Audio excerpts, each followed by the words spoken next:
Okay, so we're going to talk through different segment relationships, and we're going to start writing proofs and practice writing proofs in geometry. We're going to do two proofs that are very, very similar. One of them I'm going to list out more steps than the other so that we can understand it just a little bit better. So I already went ahead and wrote the first statement, and go ahead and do the same. But we have a picture down here. We have AB is congruent to FE, and BC is congruent to D, or to ED. So we have AB, oh, don't need to do that. We have AB is congruent to FE, and we have BC is congruent to DE. Our goal is to prove that AC, this entire segment up here, is congruent to this entire segment down there. So, as we go through, I know that AB and BC add up to the entire segment, which is AC. I also know that FE adds up with ED to get the entire segment on the bottom, FD. Because I'm adding two things, I'm going to write that step as addition. Now, because I know these two are congruent pairs, and I added two sets of congruent pairs, I'm going to say that the entire segment is congruent. And that's going to be by substitution.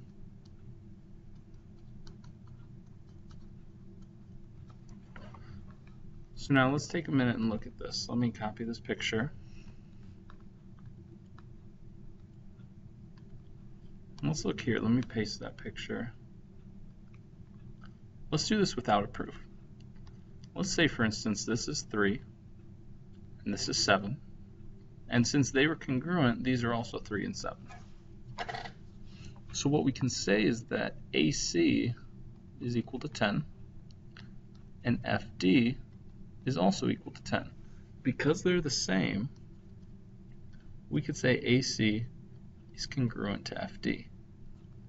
So essentially that's what we're doing, is we're taking these two pieces, adding them together, and because we know the pieces are the same, the whole segments are the same, so we write congruent. So let's go back to here. That's what we did here.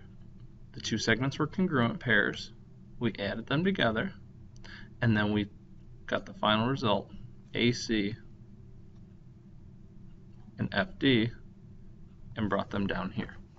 So we're going to do the same step, but we're actually going to cut out that middle step and just make this a two-step proof. So go ahead and start writing your given.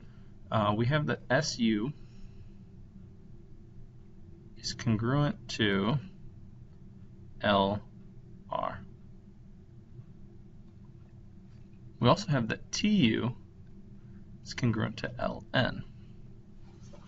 My goal is, can I figure out that ST is congruent to NR? We're actually going to have a two-step proof, as I said earlier, and we're just going to conclude it right now, but we need to figure out why. I know the entire segment SU, and let's use numbers. Let's write that in blue. Let's say SU is 10, and let's say TU is 3. We'll use the same numbers we used in the last example. If LR and SU are 10 and TU and LN are 3, we need to find ST and NR. Well, I know that those are 7 and you do as well. How did we get to 7? We took 10 and we subtracted 3. Well, we subtracted 3, so our step is subtraction. When you see two sets of segment pairs, like we did in example 1 and 2, your proof is either going to be addition or subtraction. It's one or the other, because we have a big segment and a small segment, or we were given the two small segments. We're going to do a lot more practice with these, but here's two examples that you can use. Let's look back at transitive property from before. Transitive property was if angle A is congruent to angle B, and angle B is congruent to angle C, then we know the first and the last were also congruent. So we concluded that angle A is congruent to angle C. Same could be said for lines. If I have 3 lines, let me do this way.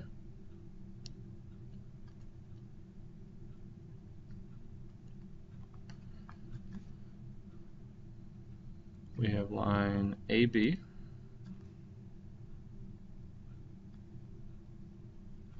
we have line CD, and we have line EF.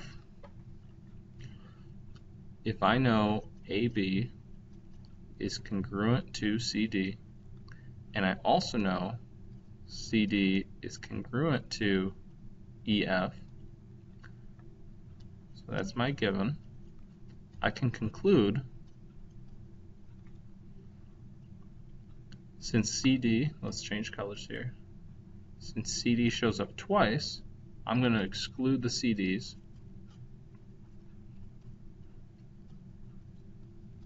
and I'm going to write the first and last. So transitive property works when you have 3 things, 3 angles APC, 3 lines, or anything in sets of 3. So let's take a look at a transitive property proof. Now I'm telling you it's transitive property because we already have 3 little segments here. So 1, Q is midpoint, and also R is a midpoint. And that's given to us. Since it's a midpoint, since Q is a midpoint, we know PQ is congruent to QR.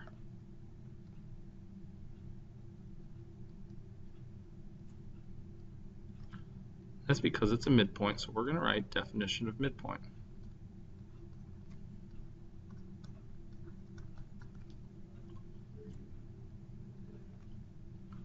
Our third step, we know R is a midpoint, so QR and RS are the same.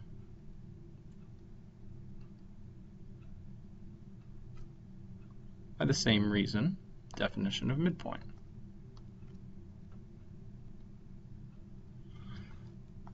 Now take a look. I have PQ congruent to QR, and I have QR congruent to RS.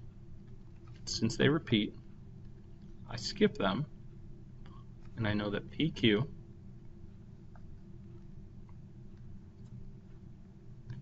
is congruent to RS. Because there's a chain of 3, it's transitive property.